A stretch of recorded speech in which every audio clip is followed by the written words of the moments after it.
and redundancy features. The main topic is for RIP, OSPF, and BIRP. This is today's agenda. We will start from the IP routing basic. We will introduce for the basic routing concept with the layer 3 switches versus the routers, and then go to the dynamic routing, include the RIP and OSPF.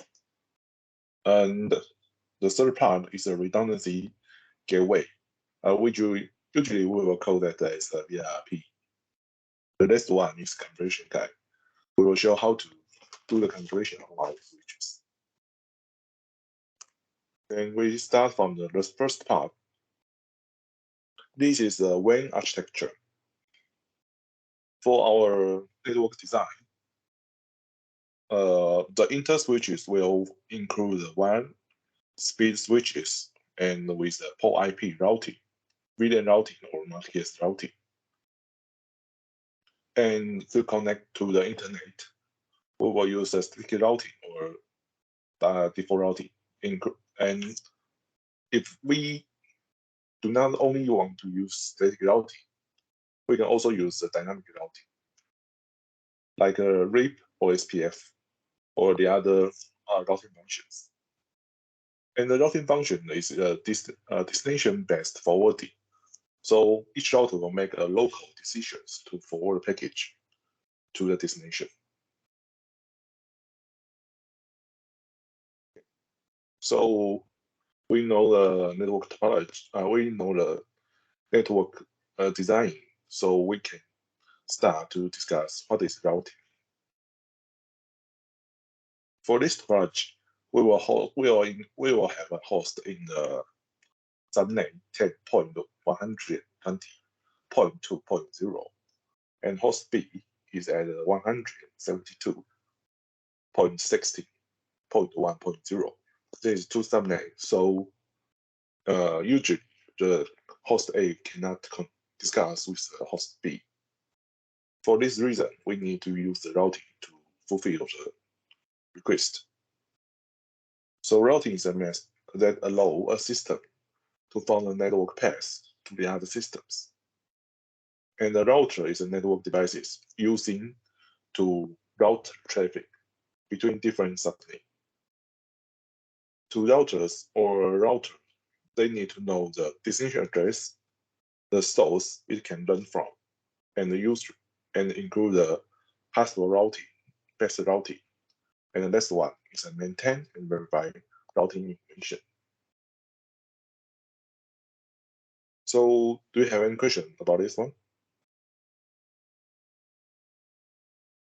If not, we can continue to this part. So to that the routing function can work, we need to have a routing tables. And this page shows how the routing table works. For example, we want a traffic from host A to connect to the host B. So in these routers, we will have a routing table. The routing table includes the network protocol, destination network, and the exit interface. So on this page, we can show the interface E0 connecting with the host A with this subnet.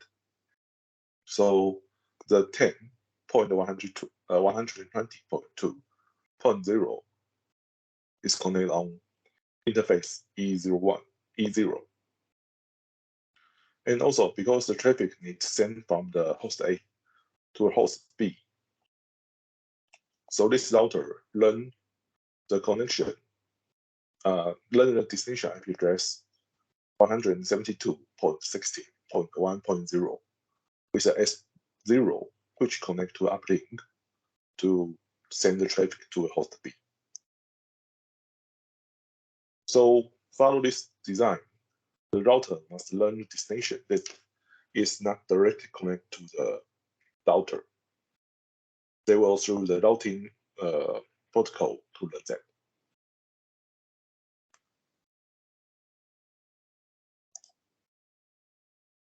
So for routing types, we have three different types of routing. The first one is static routings. That is a form to route the calling when the router uses a manually configuration routing entrance to forward traffic. So if you use a static route, you need to fulfill the routing rules one by one by your hand. And the second is a dynamic routing. The routing entry is learned from the other routers, and the router protocol adjusts router to automatically.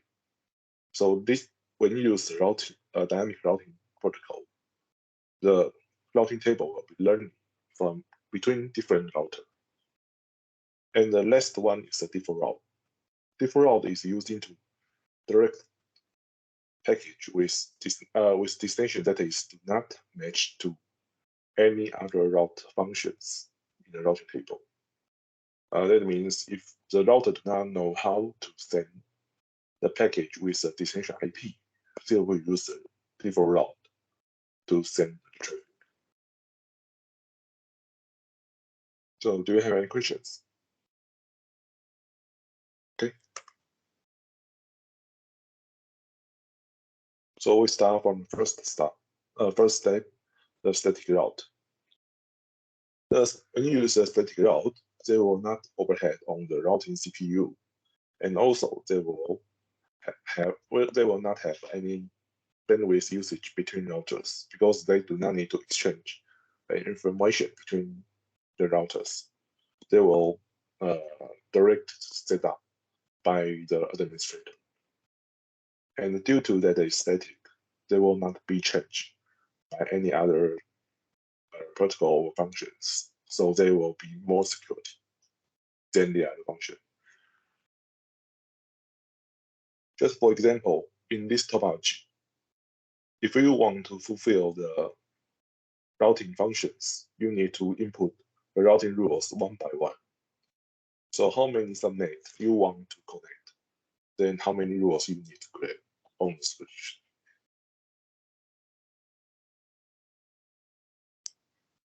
And then secondly is a dynamic route. The dynamic route needs a routing protocol such as a RIP or SPF or others. For the dynamic route, they will be rich and adapt to a network change. So the routing information will exchange between different routers.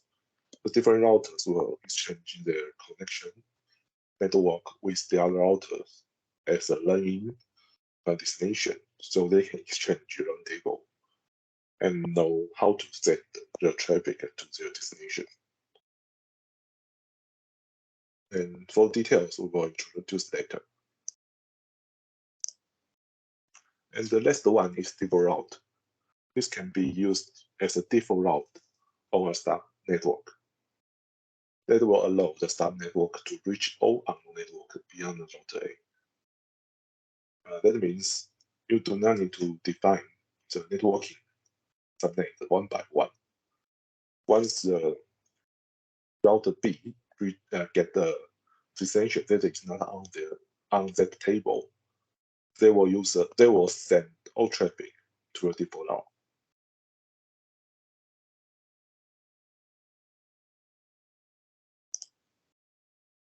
And this is the difference between the dynamic routing and static routings. So for dynamic routings, they will generally independent of network size. But if you use a static routing, they will increase with the network size. So more networking, more subnet you need to connect, the more rules you need to create by a static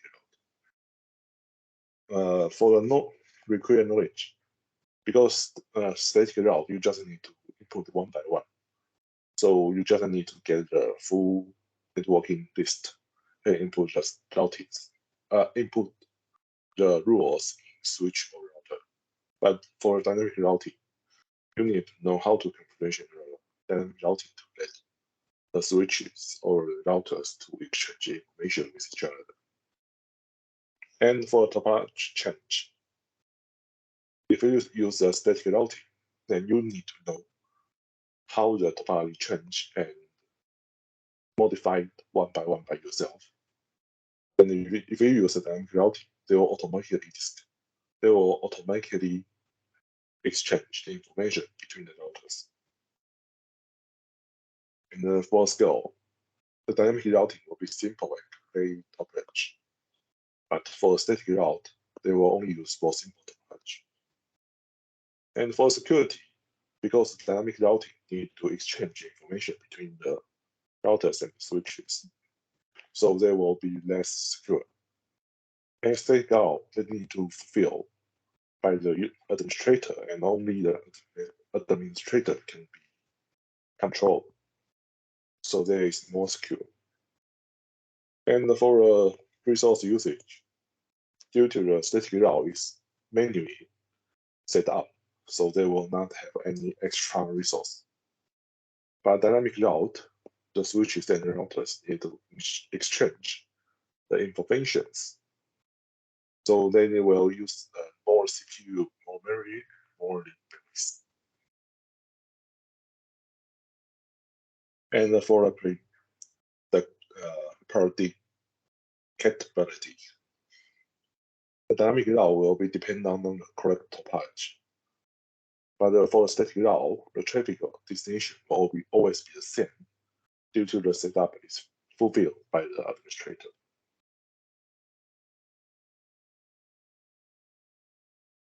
Then we'll start to introduce what is the layer 3 switches. Layer 3 switches, actually there is a switch include the routing functions. So they will have 3 layers: IP, MAC, and physical.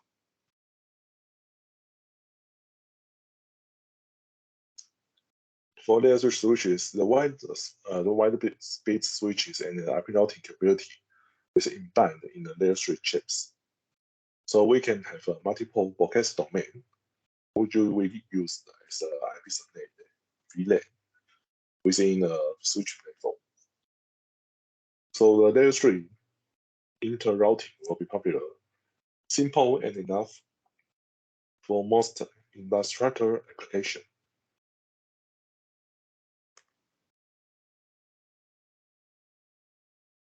This is the difference between the layer 2 switches and routers. The layer 3 switches contain this secondary hardware and prefer routing independent of the CPU and the operation systems. But the router is performance. All processes relate to the router on the CPU. The layer 3 switches also provide much higher performance as the percent to flexible in the features. So usually for the layer 3 switches, the subnet defined is by the layer 2 switch domain, and for routers, they will be defined by the pole. For the forward architecture, the switches usually worked by the hardware. Actually, we use the switch function to fulfill that. And for the logic routers, they will usually do that by the software. And layer 3 switches price will be much lower than the logic routers. But the next one is a WAN support. Usually, the layer 3 switches will not support the WAN function, and they will usually fulfill the request on the logic routers.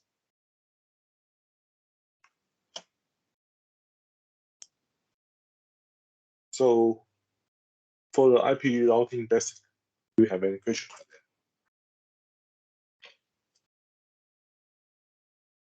that? Okay, if not, then we can go to the next topic, which we usually call that as dynamic routing.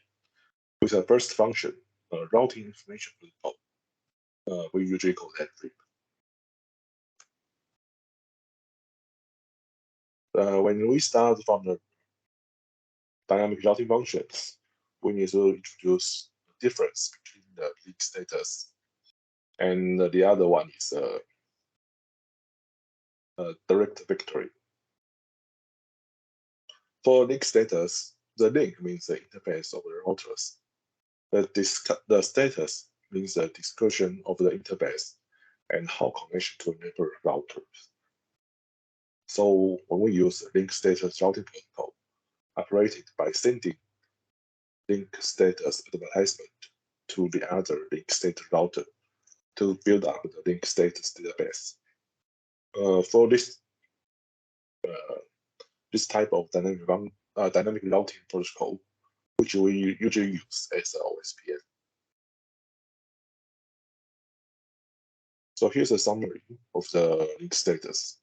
They will not send the full routing tables when they do in the priority interval, and they will use a short path first, and to select the best path for routing table for topology table, and they will send very small priority message to maintain the content, due to they will not send the full routing table.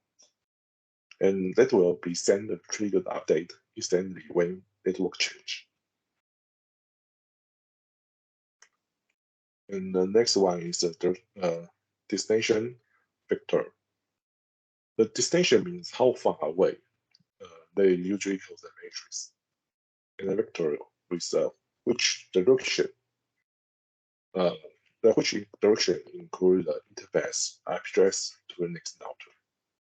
So a destination vector routing protocols operation by copy the route table to the other switches, the other switches, and in this topology, they will be their neighborhood.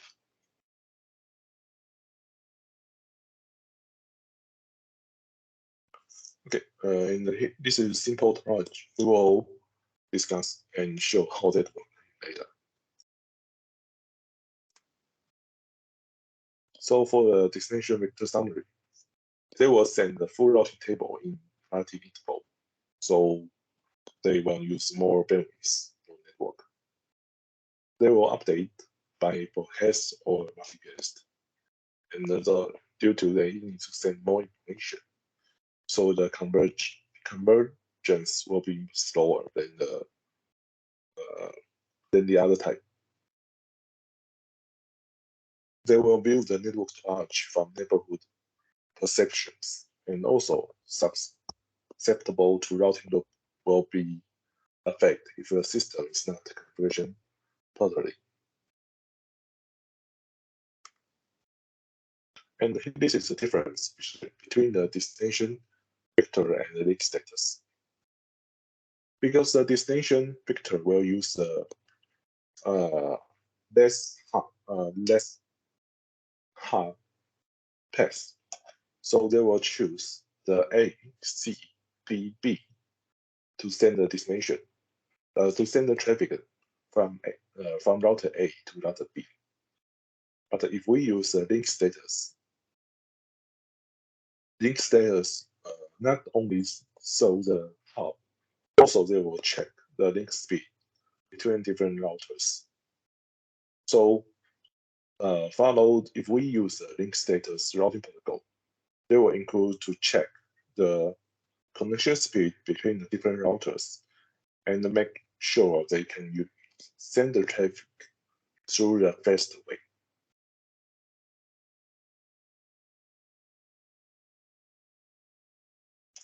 Okay, then we can start from the routing information protocol, which we usually called as RIP. For the RIP protocol, there is a destination vector protocol, and that is primarily extended for using in homogeneous network for modern size. It usually include 20 to 30 switches. For the RIP presentation routing loops, I limited the number of hubs to 15. So once the loop count is up to 60, they will be considered as an infinity destination. And we usually see that as a routing unreachable.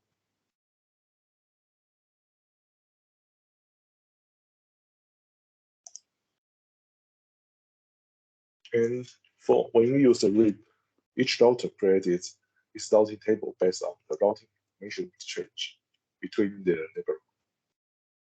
The router will exchange a message with each neighborhood every 30 seconds, and the maximum number of 25 router will be directed in a single IP package.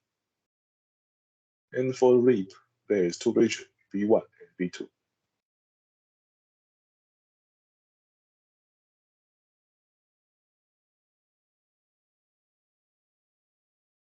And here's the difference between V1 and V2. Usually, the most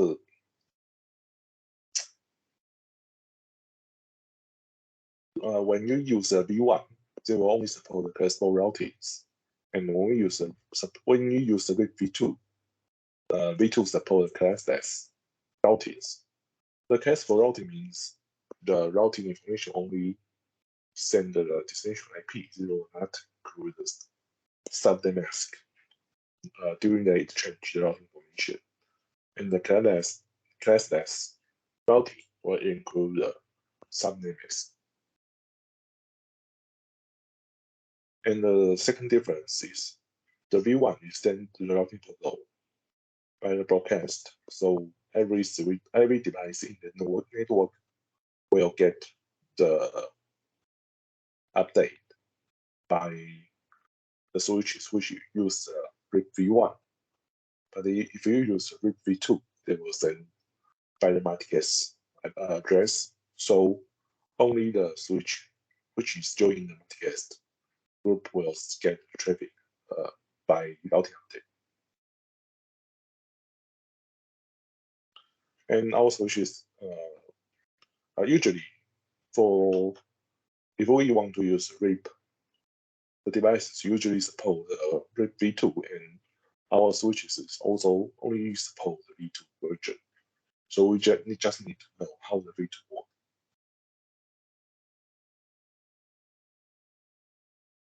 And this topic is introduced how to the RIP operation. From the first, there will need a routing table of a direct connection interface before RIP is turned on. So you can see that outer A have two subnet masks which direct connect. B and C is also there. And we can see the matrix. The matrix always be a 0 due to the subnets directly connect on the router.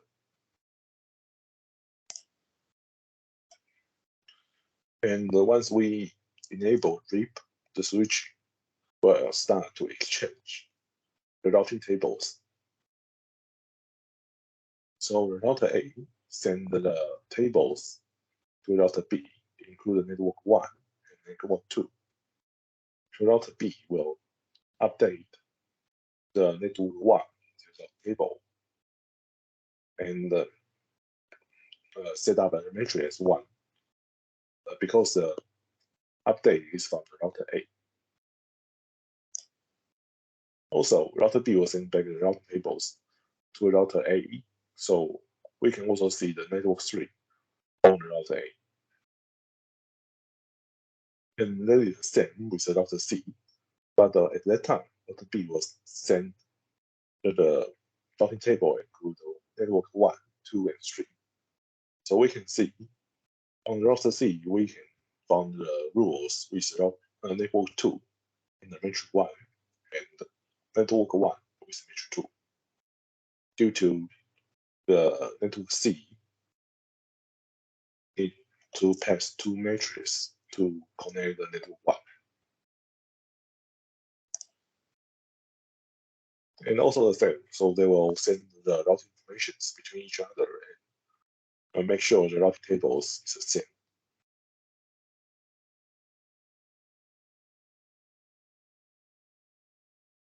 And after they fulfill the routing tables, we can start to discuss the routing loop problems. The routing loop problems, that means once one subnet in the network stop, what will happen in this stage? In this example, the network 4, which connect to the router C, is down.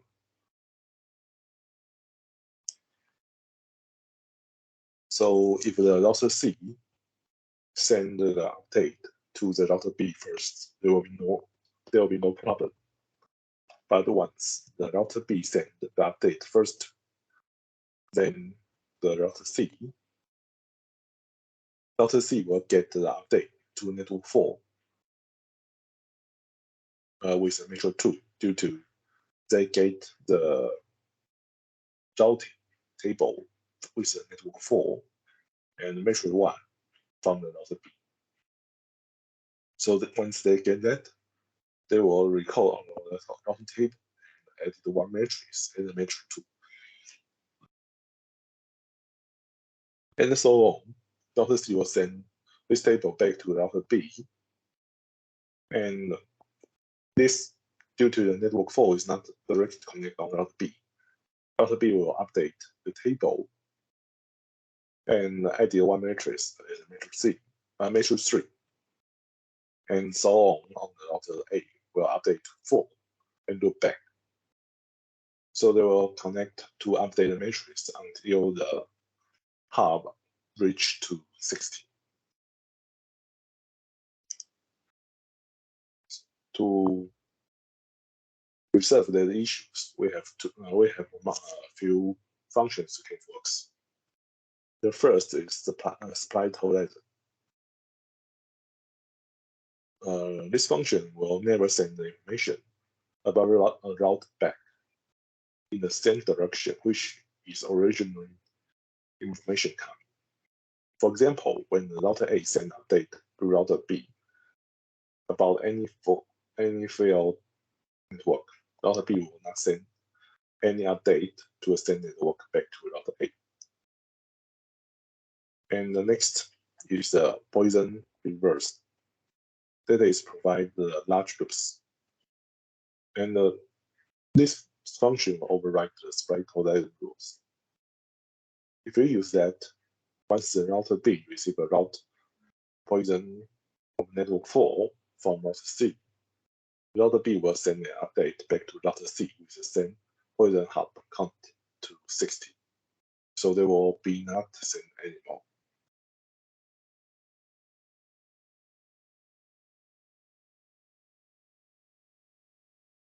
And the next one is the hold downtime.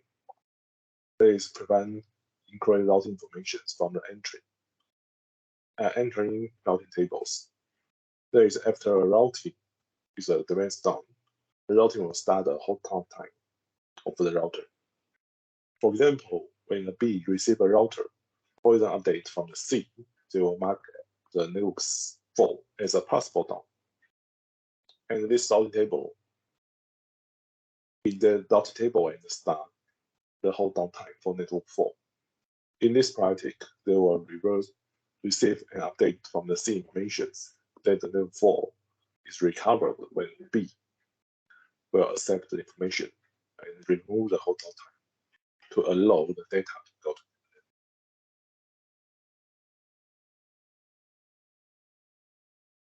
Okay, so we finished the agenda about the RIP.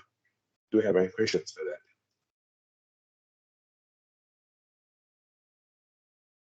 You did say that Korenix only supports version 2, correct? Yeah. Okay. Because for the version 1, they have a stateful, they only support the stateful routing. And the stateful routing do not include the subnet mask, so that is very hard to use right now. Thank you. Okay, so for next topic is open source test first, which we usually call the OSPF. So we can start from what is the OSPF? The OSPF is a link status routing protocol, and the router which runs in the OSPF has an exception neighborhood relationship. The neighbor will exchange information about the network topology extent of the routing tables. They will use the SPF envelopes to use the calculate the best router.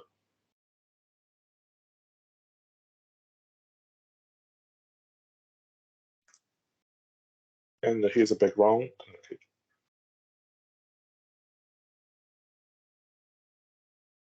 And we can start from the link status data structure.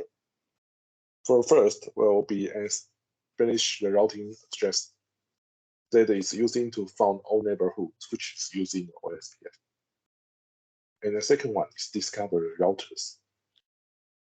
First, they will select the appropriate routers to use. For this step is using to choose the lowest cost routing path. And for this part, they were using to maintain the routing information to recover the board from the shortest path when any change.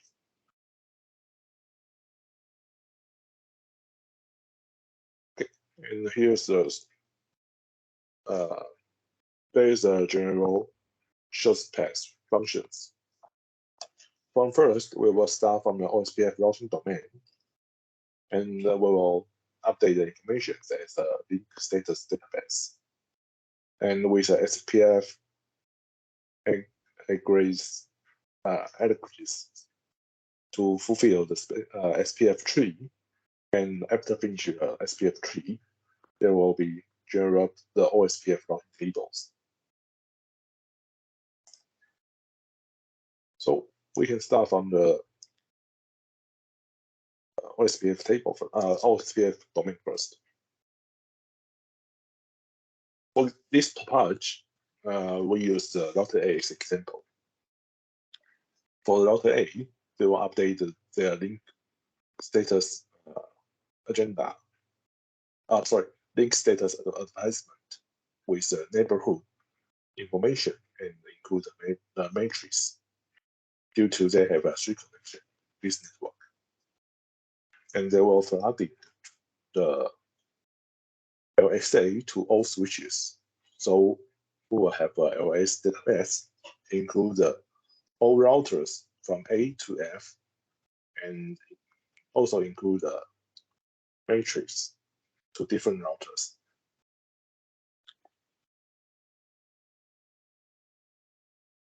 And after that, we will use the SPF algorithms to create a short path tree. And after that, after we have a short path tree, we can know when the router A want to send traffic, they can use the routing table with different destination and different matrix. And also with the next hub that to use to send the traffic. For this example, when router A want to send the traffic to B, they just need to send the traffic pass through the matrix A connection and send to next hub, router B. But if they want to send the traffic to router C or router E, we can check the table. For the router C, they will pass through the A to D to C. So the matrix will be 30. And the next hub is sent to router D. And so on. So after that, we know how the table create. Then we can start to discuss how the matrix, which we usually call the OSPF cost, to create it. The lost matrix will present for the best routing. They will be found from all neighborhood. And due to that, there is also checked with the link status. So the highest bandwidth indicated as a low cost, low matrix, not the same as a direct direction. They will only check the hub. And how the matrix come, they will be created by the cost with a 1 megabit. For example, if the bandwidth is 10 megabit, the metric will be a 10.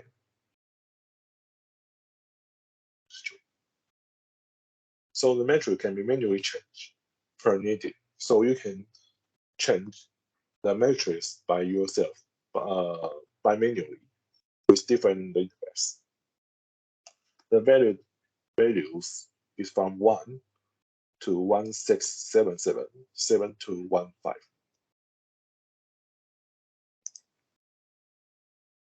So for the OSPF architecture, for the first one, we have internal routers in the same area.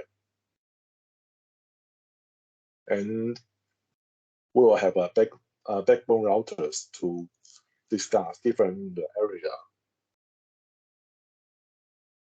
And for this area, we usually call that area 0. And to discuss between the internal routers and the backbone routers, we will have an area bound router between the two areas that is using to exchange information between the areas.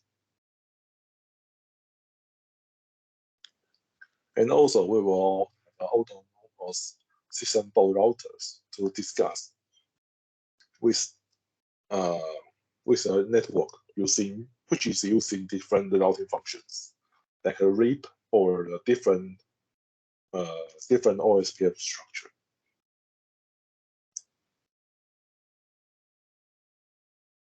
Okay, for this step, do we have any questions? If not, we can change to next step about the OSPF area. For the areas in the OSPF, there is a group of routers, and they will using the flooding to exchange the status update between the routers. So any change in the routing information will be flagged to all routers in the same network. The area will be introduced to put a boundary in the expansion of the link status. And the backbone area, which we usually use area 0, they will used once there is not only one area. So the area can be exchanged in area 0, and they will be usually called as a backbone. Here's an example. If we have area 1, area 2, area 3, the link status will be flooding in their own areas. They will not flood into the backbone or the area 2. But the router C will exchange the routing information with the other routers in the area 0 to know what the network is in that area to using and fulfill the routing function.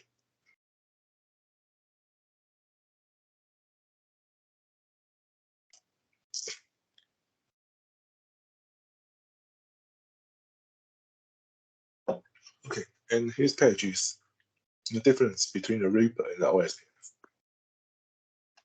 For the RIP, we can only check the version 2.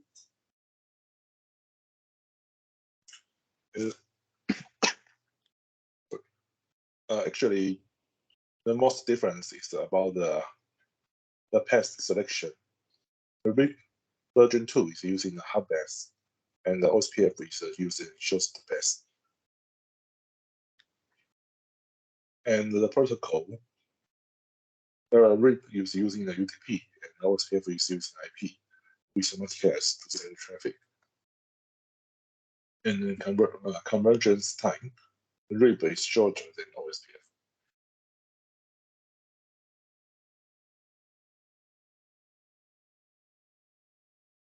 Okay, so for dynamic routing, do you have any questions?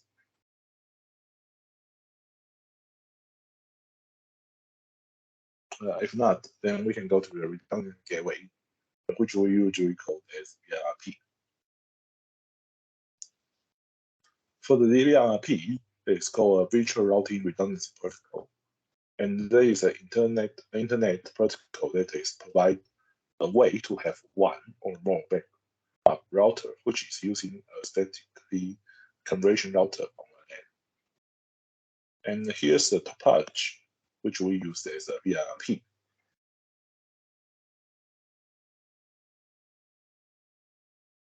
When we want to use a VRP, we will have more than one routers. Usually we will use 2 routers or more.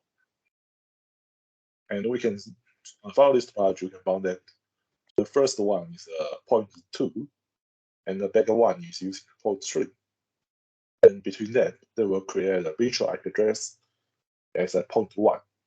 So once the client method 789 want to connect to the internet, they will try to discuss. They will try to connection traffic with 0.0, which we use as a virtual IP address, and the two switches will using the BRP to redundancy protocol. Redundancy traffic, sorry.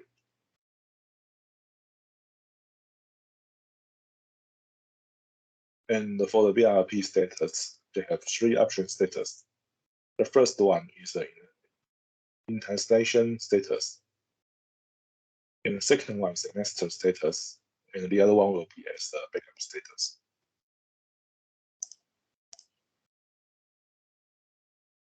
From the initialization status, that is a wait stop event. Once the priority is 255, they will send the advertisement package and broadcast the up request, and also transit to master status. And the other will be transmitted to backup status. For next status, the next node will be function as a forwarding router. And that means the traffic will forward by these routers. So if an advertisement package is received and the priority is 0, they will send the advertisement immediately. But if the priority is greater, they will be transferred to the backup status. But if the priority is equal and the IP address is greater, they will also transmit to backup status. And for the other, advertisement will be ignored. Also, they will be sent the advertisement package with the priority 0 and transmit to init status when the shutdown event is received. The last part is backup status. This node will not receive. This node will not respond. The up request and not forward the traffic as the backup one. So the main task is to receive the advertisement package and check if the next node is available or not. They will transfer to master status in 2 conditions. The priority in the advertisement is 0 or smaller than the local priority. And the other one is the provision mode is disabled. In the other link, and the other advertisement package will be discarded when the node is a backup status. The transit back to the initial status when the shutdown event is received. So no matter that it's the backup status or the master status, when they get the shutdown event, then all passes will renew again. Okay, so for the BRP, do we have any question?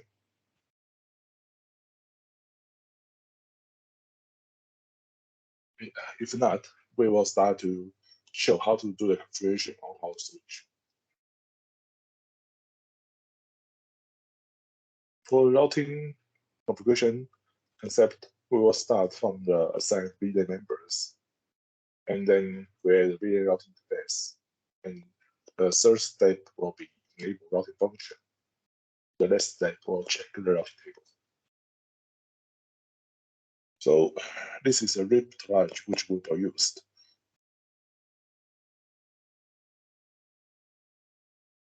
So we can see different routers, they will have one or more routing interface on the switches, and use this to do the routing function to fulfill the tables and send the traffic from this client to the other client in different subnet.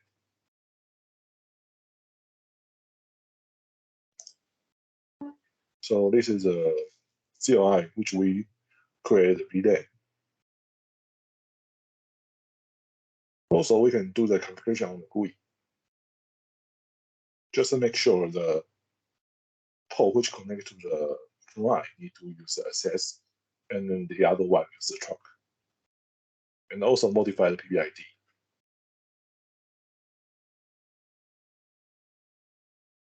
And after that, we need to create the routing interface. We will base on the VLAN to create a different routing interface, and also due to we need to use registry functions, we need to disable the spin tree.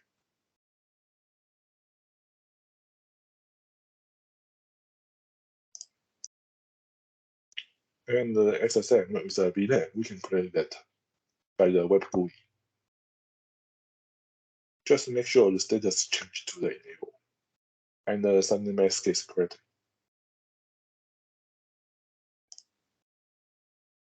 Okay, after that, we can start to create it and enable a RIP function. In the same, we can use that on the GUI. We just need to input the routing in the following block. So in this page, we created a network address with a 192.168.0.0/60. With that, we can check the result with the routing tables by CLI and also on the GUI. So on the CLI, we can solve the routings will be running by the OSPF. The node that is like the R will be run by the RIP. And the C is the direct connection.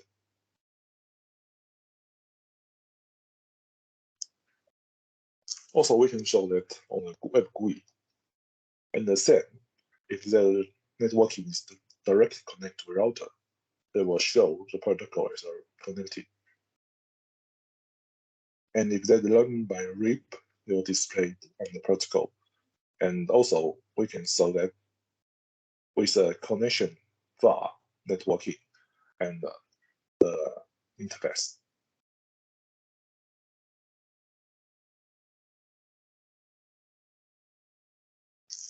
So after that, we can show how to work with the OSPF.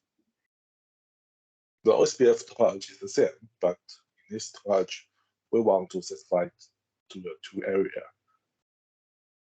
So we can define the R1, R2, and R3. R1, R2, and R3 as an area 0, and R2, R3, R4, R5 as area 1. And the other networking setting, BN setting is the same. So we just keep this design and enter the setup the OSPF. So we need to define the router ID, different router, and also input different network on the switches with an area.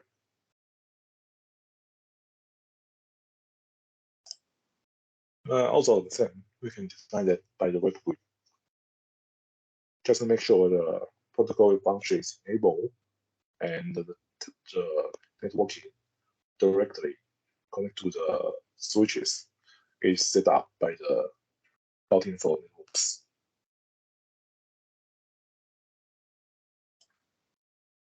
We can solve the information by the CLI, and once the networking is done by the OSPF, it will record as an O.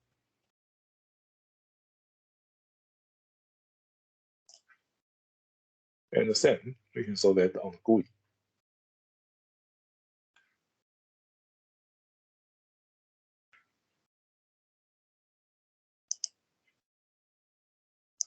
And for the OSPF, due to that they include the neighborhood relationship, we can also check the OSPF neighborhood table to make sure the switches is discussed with which switches on the network.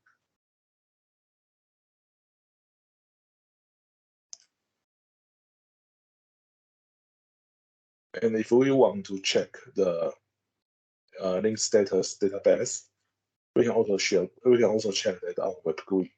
They will show all the information in the networking in the same areas. So we can see the different routers informations and the network status update by which switches. and the full tables of the database.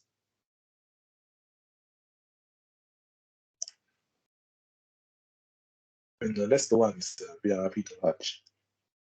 So for this page, we will have a virtual IP address between the two switches R1 and R2. The virtual IP address will use the 192.68.20.254. And that using to get the client can discuss with different servers behind the R1.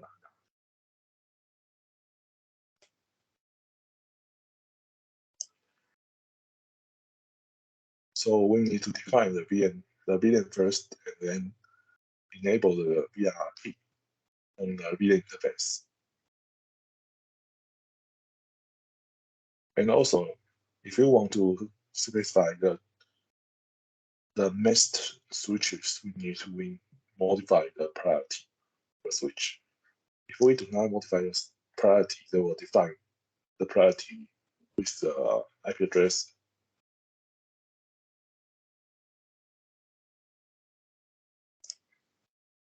Also, we can do the same setup on the GUI. Just as I say, you need to define the priority if you want to make sure which one is the best one. If not, they will check the switch's IP to make sure which one is the best one.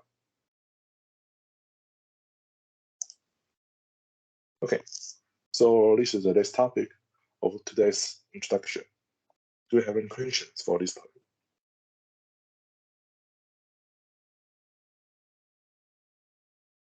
Okay, if not, thanks for joining. I had a couple of questions unrelated to what you just talked about. Okay, no problem. Can you, I just want to clarify a couple of things. First of all, there is no protocol independent multicast, sparse mode, dense mode. That's not something that's supported on the Cornix switches as a routing protocol, correct? No, in the Cornix switches, we only use the RIP and the OSPF. Okay. The second question is, we haven't really talked about this at all, and how do you handle the question about IP version 6? What questions do people tend to ask about that? IP version 6, as I know, we'll have a plan to enhance OSPF to IP version 6, but so far they do not finish that yet.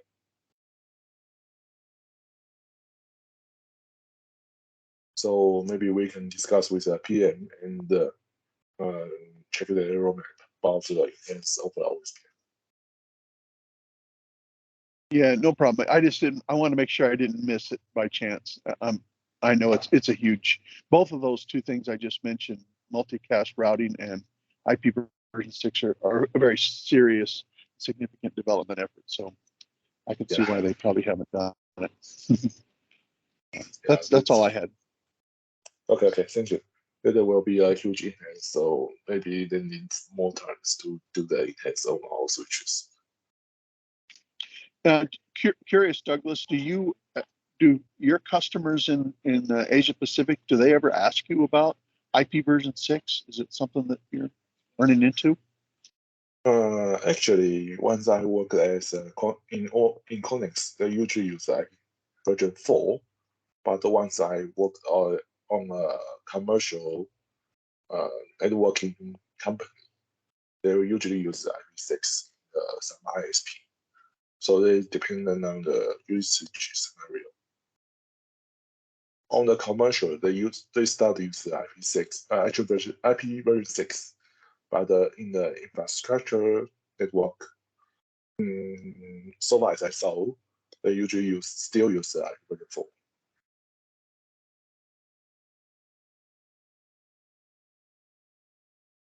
All right, sounds good. Thank you for your comments. Okay, thank you.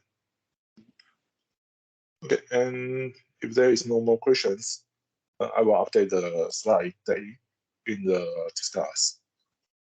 And maybe we all need your help to share the video record link, then we can download the videos by ourselves and update that in our website. Just want to ask Richard and Benji, have you seen all of the slides that they've used in these 5 days of presentation? Do we have all of them except for this one? Yes. Are they posted in this chat at some point over the past? Yes. Okay. Yep. Each session had its own chat, so they were in their respective chats. If you need to, well, we can update the slide again in an email for you to include all the slides for the five introductions. Sure, that'd be great. Okay, we will prepare that tomorrow and update it for you. Okay, so do you have any other questions? Thanks again for all your time and effort. Really well done. Okay, thank you. Appreciate it. Douglas, John, both. Okay, thank you for your join, and have a nice day. Thank you. Thank you. Have a nice Thanks. night. Take care. Bye-bye. Bye-bye. Thank you.